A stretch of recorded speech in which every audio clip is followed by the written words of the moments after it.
बिस्मिल्लाहिर्रहमानिर्रहीम। काबिल एहतराम नाजरीन, मैं शाहीन सी टेक चैनल से आपसे मुखातब हूँ। अस्सलामुअलैकुम। जैसा कि पिछली वीडियो में ज़िक्र किया गया था कि पावर सिस्टम इंट्रो में डायनमो और अल्टरनेटर के फ़र्क को ज़ाहिर कर दिया गया था। यानी जनरेटर के आर्मेचर को अगर घुमाया जाएगा तो मकनातीसी मैदान में पड़ी हुई वायर जब घूमेगी तो उसमें बिजली पैदा होगी, और अगर उसी तार को मकनातीसी मैदान में पड़ी हुई तार को बैरूनी सोर्स से बिजली दे दी जाए तो उसमें रिवॉल्विंग फ्लक्स, सर्कुलेटिंग फ्लक्स पैदा होगा। और जिस लूप के जिस बाजू में से करंट अंदर दाखिल हो रही होगी उधर एंटी क्लॉकवाइजिंग सर्कुलेटिंग फ्लक्स पैदा होगा, और जिससे बाहर निकल रही होगी उधर क्लॉकवाइज। जो एंटी क्लॉकवाइज सर्कुलेटिंग फ्लक्स होगा वो मेन फ्लक्स की लाइनों को नीचे की तरफ टेढ़ा कर देगा, और जो क्लॉकवाइज होगा वो मेन मकनातीसी लाइनों को ऊपर की तरफ टेढ़ा कर देगा। तो मकनातीसी लाइनें जो हैं वो टेढ़ा होना बर्दाश्त नहीं करती या टेढ़ी होती नहीं, सीधी रहने की कोशिश करती हैं। जब वो सीधी रहने की कोशिश करती हैं तो जो लूप सर्कुलेटिंग फ्लक्स का हामिल होता है वो घूमना शुरू कर देता है। ये है मोटर और जनरेटर में फ़र्क। तो जो साइंसदान एसी डेवलप करना चाह रहे थे उन्होंने कम्यूटेटर तार के स्लिप रिंग लगा दिए और एसी सिस्टम डेवलप कर लिया। एसी सिस्टम डेवलप होने पे अगर एक कोर पे दो कॉइलें रख दी जाएं तो एक को बिजली मुहैया की जाए, दूसरी की टर्नों के हिसाब से कम या ज़्यादा हों तादाद में, तो उधर बिजली कम या ज़्यादा पैदा होगी उस साथ रखी हुई वाइंडिंग में या कॉइल में। जो साथ रखी हुई होगी उसको सेकेंडरी वाइंडिंग कहते हैं, जिसको बिजली दी जाती है उसको प्राइमरी। ये है ट्रांसफार्मर का असूल। तो इसके बाद फिर हुआ ये कि जब स्लिप रिंग हो गए तो अल्टरनेटर को सिर्फ घुमाना जो है उससे बिजली पैदा होगी, और बिजली पैदा होने के बाद ट्रांसफार्मर से ट्रांसफॉर्म किए जाएंगे, वोल्टेज यानी कमोबेश किए जाएंगे, और फिर ट्रांसमिशन लाइन पे डाल दिए जाएंगे। तो सबसे पहले जनरेटर को घुमाना जो है ये है पावर सिस्टम का पहला सेक्शन। जैसे कि मैं पहले जिक्र कर चुका हूँ कि पावर सिस्टम जो है वो उसके 3 सेक्शन हैं जो सरकारी महकमे के ज़ेरे असर होते हैं, यानी जनरेशन, ट्रांसमिशन और डिस्ट्रीब्यूशन। उसके बाद यूटिलिटी का सेक्शन जो है वो पब्लिक सेक्टर में से मुतल्लिका होता है, और वो इलेक्ट्रिक इंस्पेक्टर जो सूबाई हुकूमत का नुमाइंदा होता है उसके ज़ेरे असर होता है, जो कारीगरों को लाइसेंस इशू करता है, यानी वायरिंग कंट्रैक्टर वगैरह को, या ठेकेदार जो हैं बिजली की इंस्टॉलेशन से मुतल्लिका लोग जो होते हैं। तो वो यूटिलिटी जो है वो कानून जो है वो इलेक्ट्रिक इंस्पेक्टर मुतय्यन करता है, लेकिन ये जो डिस्ट्रीब्यूशन, ट्रांसमिशन और जनरेशन जो है ये सरकारी महकमा हमारे मुल्क में वापडा और वापडा से मुतल्लिका डिस्ट्रीब्यूशन कंपनियों के ज़ेरे असर हैं।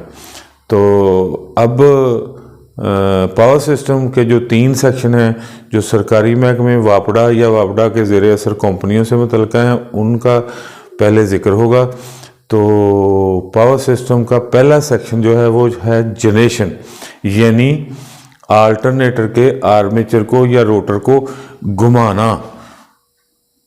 घुमाने के लिए जो पावर हासिल होती है मैकेनिकल, वो जिन ज़राए से हासिल होती है उनको हम कहते हैं एनर्जी रिसोर्सेज। किसी भी मुल्क में एनर्जी रिसोर्सेज आमतौर पे जो पाए जाते हैं वो या तो पानी होता है, या कोयला होता है, या डीजल, पेट्रोल, या गैस, और या यूरेनियम। ये हैं रस्मी ज़राए मसलन मैं अगर एनर्जी रिसोर्सेज को तरतीब से लिखना चाहूँ, यानी एनर्जी रिसोर्सेज जो ज़रिया मैकेनिकल तवानाई खारिज करेगा या जिससे मैकेनिकल तवानाई खारिज हासिल होगी अल्टरनेटर की या एसी जनरेटर की शाफ्ट को घुमाने के लिए, उसको हम कहेंगे एनर्जी रिसोर्स। ये हम पहले नंबर पे मैकेनिकल ताकत पानी की हरकी तवानाई से यानी वाटर की जो काइनेटिक एनर्जी होती है उससे हासिल कर सकते हैं। इसलिए वाटर से मुतल्लिका जो हरकी तवानाई से जो मैकेनिकल पावर हासिल होगी उसको हम वाटर एनर्जी का नाम देंगे। दूसरे नंबर पे सॉलिड फ्यूल्स हम कहते हैं, सॉलिड फ्यूल्स, इसमें कोयला आ जाता है। तीसरे नंबर पे हम कहेंगे लिक्विड फ्यूल्स,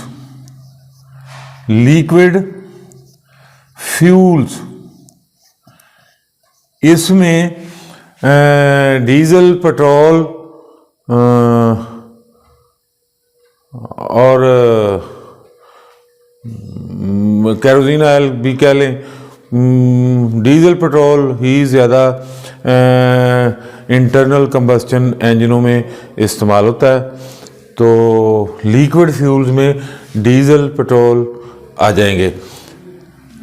और आगे 4 नंबर पे हम फ्यूल्स में जिक्र करते हैं नेचुरल गैस या कोल गैस। 5वें नंबर पे यूरेनियम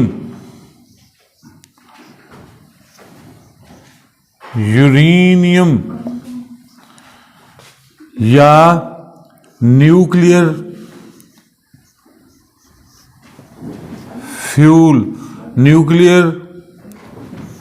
या एटॉमिक न्यूक्लियर फ्यूल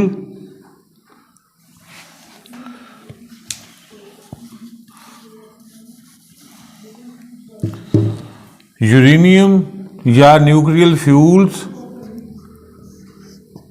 या एटॉमिक एनर्जी।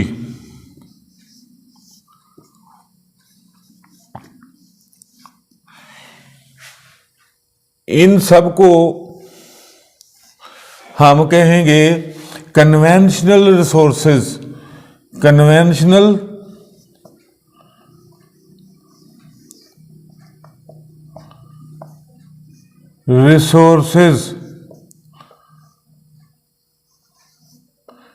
या कन्वेंशनल एनर्जी रिसोर्सेज या रस्मी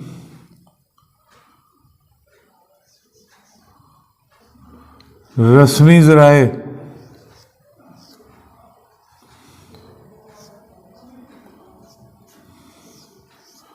एनर्जी के चूंकि एक ख्याल पाया जाता था या एक अंदाज़ा लगाया जाता है कि ये जो गैस और कोयले के ज़खायर हमें कुदरती तौर पे दस्तयाब हुए, ये तकरीबन 1 सदी तक काफ़ी होंगे, 1 सदी के बाद नाकाफ़ी हो जाएंगे। तो फिर हमें गैर रस्मी ज़राए की भी तलाश गवर्नमेंट लेवल पे करनी पड़ी, यानी सोलर, यानी गैर रस्मी ज़राए में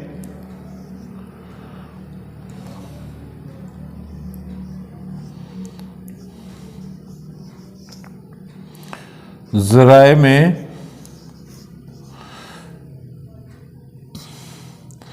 पहला number solar energy, 2 wind energy,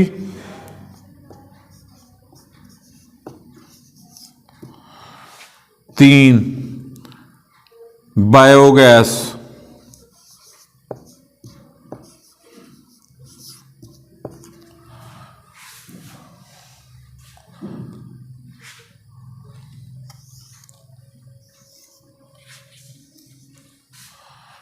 energy कह लें, ये हैं गैर रस्मी ज़राए। तो अब हमें ये बात भी वाज़े करनी होगी कि ये तो एनर्जी रिसोर्सेज हैं जिनसे मैकेनिकल पावर हासिल की जाती या जा सकती है। तो मैकेनिकल पावर हासिल करने के लिए जिस तरह से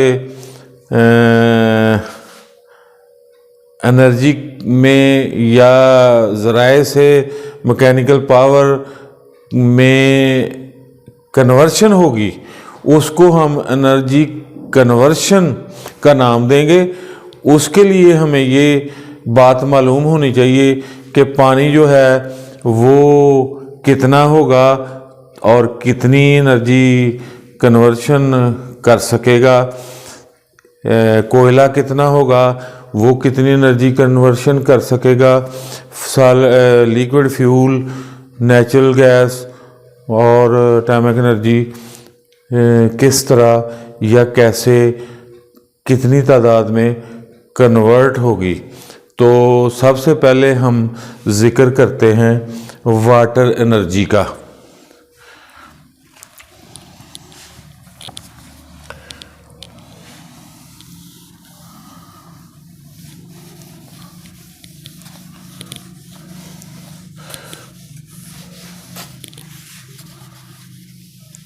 इसमें एक बात और मैं वादे कर दूं कि ये जो वाटर एनर्जी, सॉलिड फ्यूल्स,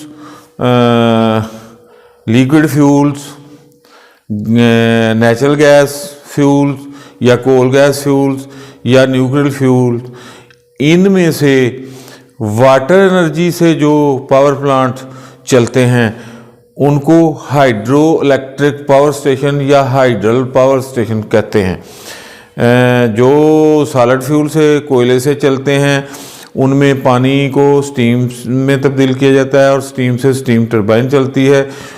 कोयले से चलने वाले पावर प्लांट को थर्मल प्लांट या स्टीम पावर स्टेशंस कहते हैं, जबकि डीजल पेट्रोल से चलने वाले diesel power plant, natural gas से चलने वाले या कोल गैस से चलने वाले गैस पावर प्लांट और न्यूक्लियर पावर से एनर्जी से चलने वाले एटॉमिक एनर्जी पावर प्लांट या न्यूक्लियर पावर स्टेशंस कहलाते हैं। अब वाटर एनर्जी से हम शुरू करते हैं।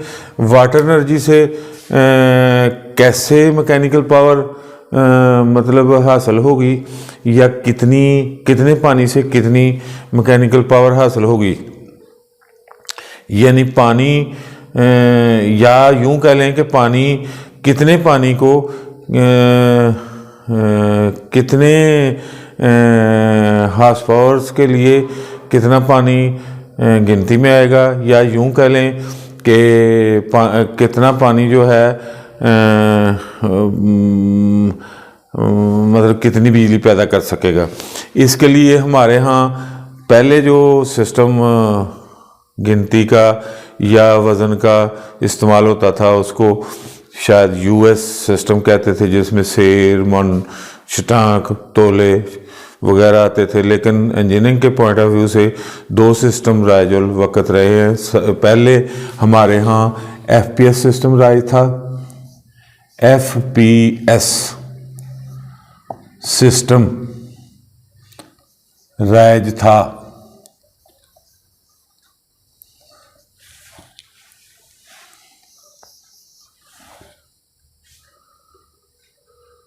जिसमें पानी की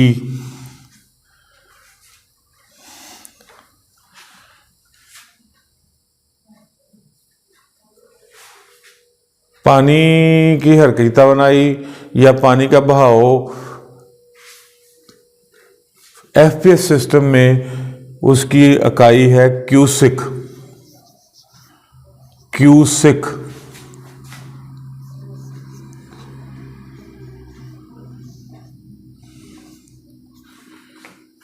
यानी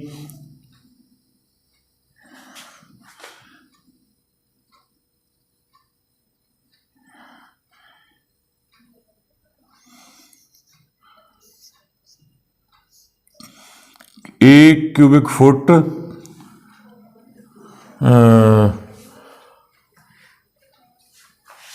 पानी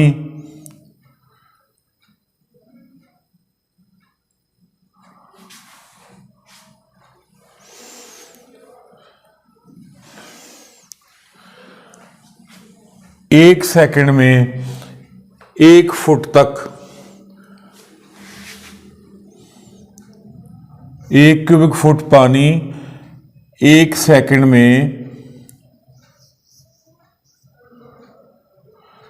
पर सेकंड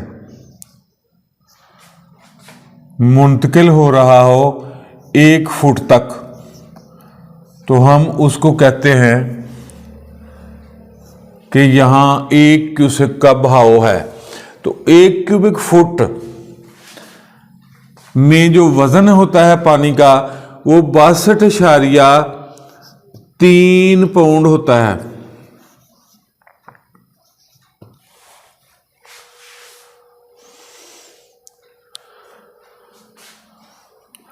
और एफपीएस सिस्टम में 1 हार्स पावर के लिए 33,000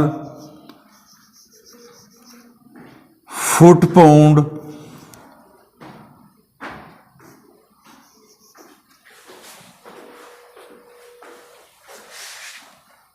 पर मिनट। अगर कहीं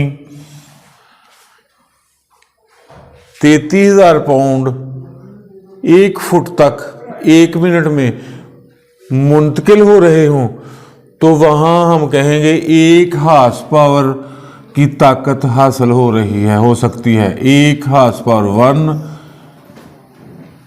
HP।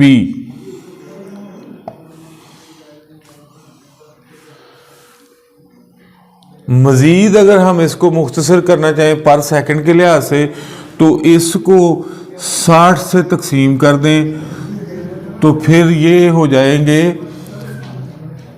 550 फुट पाउंड पर सेकंड, यानी 550 फुट पाउंड पर सेकंड 1 हार्स पावर इस सिस्टम में होगी। और 1 हार्स पावर जो है वो होगा 746 वाट के बराबर, वाट बिजली के बराबर। इसको दूसरी तरफ अगर हम आ जाएं तो MKS system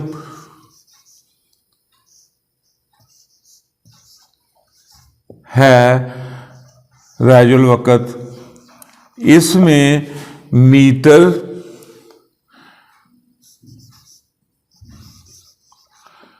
metre kilogram KGS और सेकंड, इसमें पानी के बहाव की जो इकाई है उसको हम कहते हैं क्यूमिट।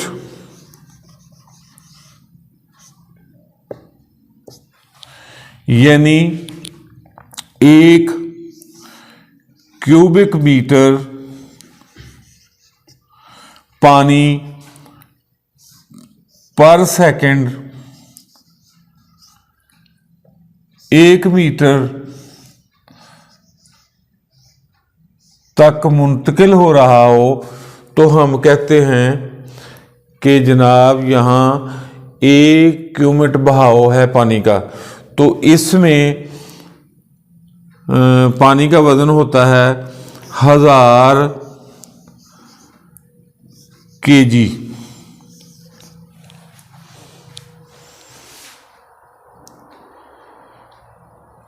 इसमें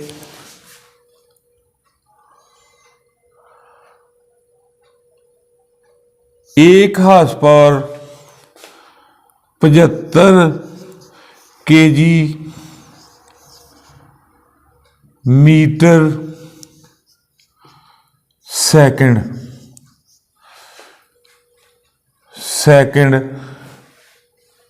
एक हार्स पावर होता है, एक हार्स पावर ताकत होती है। और इसमें 735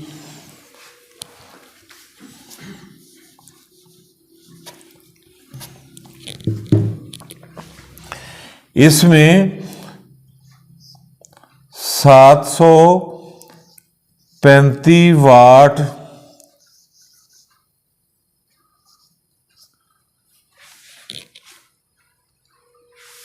शुमार होते हैं। अब इन दोनों सिस्टम्स का मुआवजा करते हैं ताकि मज़ीद बात वाज़ेह हो जाए।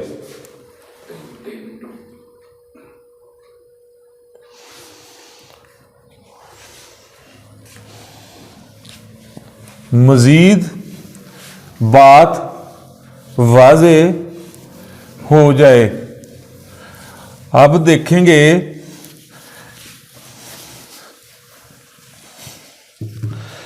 कि एक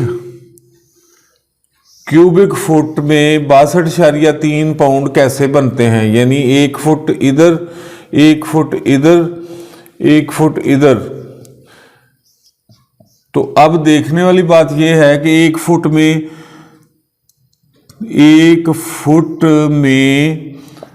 30.48 सेंटीमीटर होते हैं।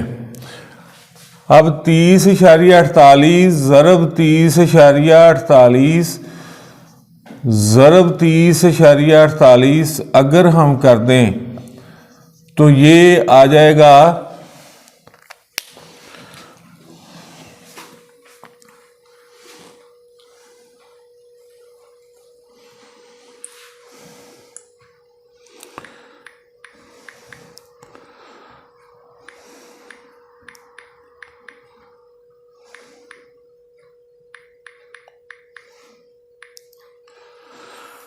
28,316 28,316 क्यूबिक सेंटीमीटर। अब स्पेसिफिक ग्रेविटी के मुताबिक हम ये कह सकते हैं कि 1 क्यूबिक सेंटीमीटर में पानी अगर भर दिया जाए 1 क्यूबिक सेंटीमीटर वॉल्यूम में तो उसका वजन 1 ग्राम होता है। तो ये हमारे पास 28,316 किलोग्राम आ गए, यानी 28,316 ग्राम थे क्यूबिक सेंटीमीटर या ग्राम पानी, ग्राम वाटर। तो अब हमारे पास ये 28,316 केजी आ गए। तो अगर हम ये कहें कि 1 केजी में 2.2 पाउंड होते हैं जो कि नॉमिनल वैल्यू होती है, वैसे 2.2047 पाउंड का केजी होता है या 2.205 पाउंड का 1 केजी होता है। तो अब हम इसको देखें 28,316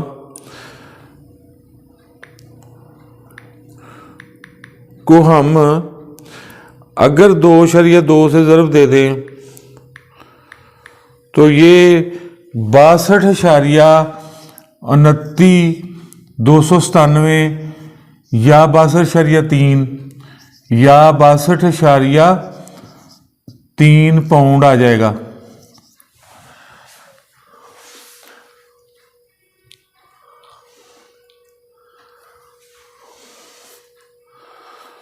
तो इस तरह हम ये कह सकते हैं कि 550 पाउंड अगर हों, फुट पाउंड हों, तो उनको पर सेकंड, तो उनको 62.3 से तकसीम करके देखें तो हम ये कहेंगे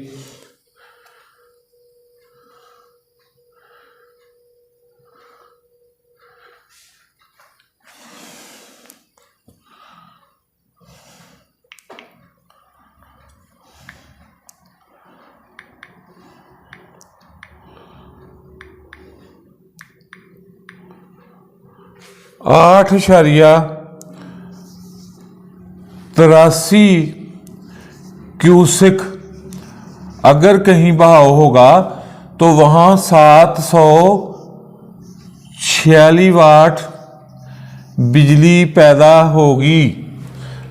दूसरी तरफ अगर हम ये कहें कि जनाब 1 किलोवाट बिजली के लिए कितने क्यूसेक पानी का बहाव दरकार होगा, तो फिर हम ये कह सकते हैं कि 8.83 ज़रब 1.34 11.82 क्यूसिक पानी का बहाव 1 किलोवाट बिजली पैदा करेगा। इसके बाद अगर हम एमकेएस सिस्टम की बात करें,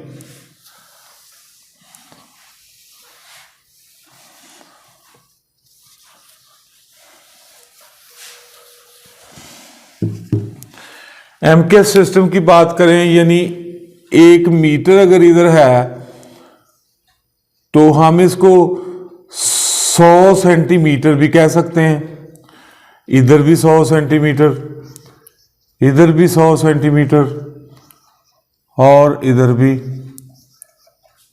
तो 100 ज़रब 100 यानी 10 की ताकत 6, ये आ गया क्यूबिक सेंटीमीटर वॉल्यूम।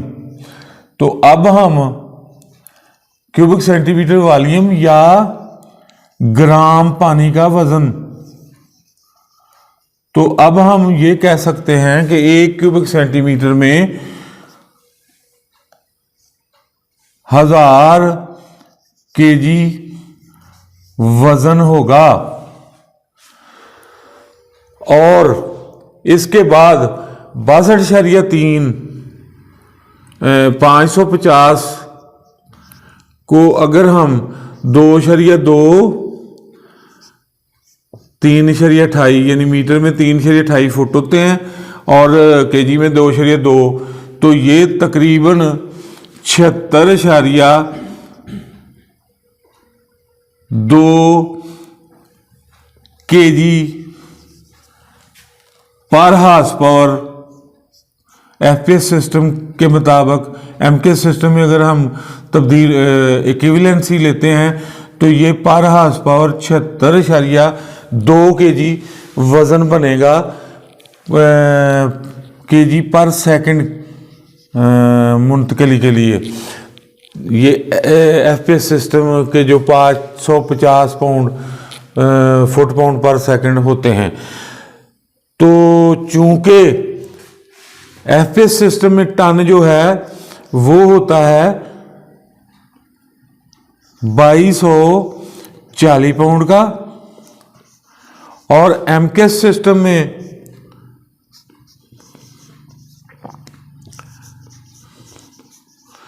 टन होता है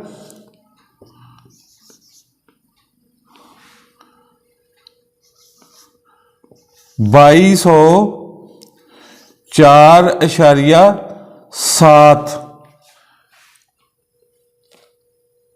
पाउंड का, जिसकी नॉमिनल वैल्यू हम ले लेते हैं 2200 पाउंड, जिसको हम 1000 केजी कहते हैं।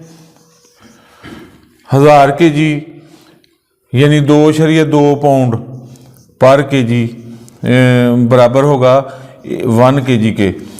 तो इस लिहाज से अगर हम इक्विवेलेंसी करें तो ये 2204.7 तकसीम 2240, तो ये हमारे पास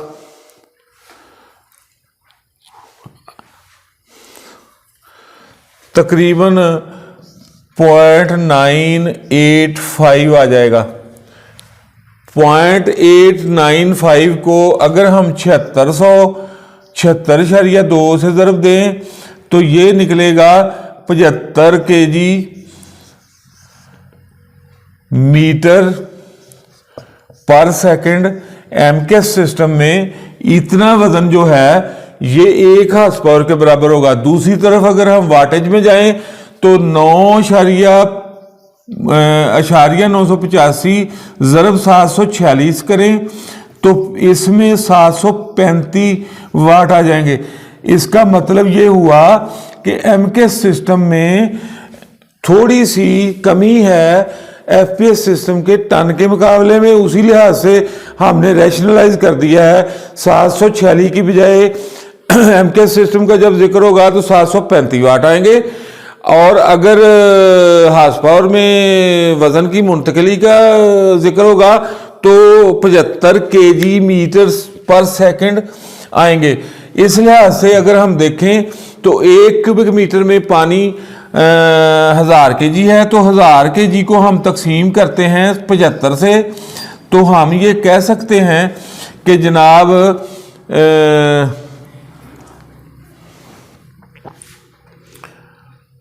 1000 तकसीम 75, तो हम ये कह सकते हैं कि 13.33 ज़रब 735 वाट ज़रब 735।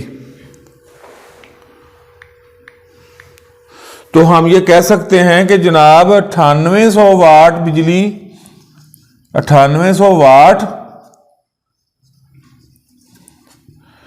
या 9.8 kW, यानी अगर कहीं से 1 क्यूबिक मीटर पानी का बहाव है तो उधर अगर उसके रास्ते में बंदोबस्त कर दिया जाए टरबाइन रख के अल्टरनेटर को घुमाने का, तो उधर हम 9800 वाट या 9.8 किलोवाट बिजली पैदा कर सकते हैं। ये था एनर्जी कन्वर्शन का टॉपिक वाटर के लिए। तो अब पानी की मुंतकली में क्यूसेक को भी वाज़े कर दिया गया और क्यूमेट को भी वाज़े कर दिया गया। 11.83 क्यूसेक जो हैं वो 1 किलोवाट बिजली पैदा कर सकते हैं। उसका बहाव यानी कि 11.83 क्यूसेक पानी बह रहा हो तो 1 किलोवाट बिजली पैदा हो सकती है। लेकिन दूसरी तरफ एमकेएस सिस्टम में अगर 1 क्यूमेट या 1 क्यूबिक मीटर पानी का बहाव हो रहा हो तो उधर 9800 वाट या 9.8 किलोवाट बिजली पैदा हो सकती है। तो अब वाटर एनर्जी की वजाहत हो गई। इसके बाद सॉलिड फ्यूल पे चलेंगे अगले लेसन में। खुदा हाफिज़।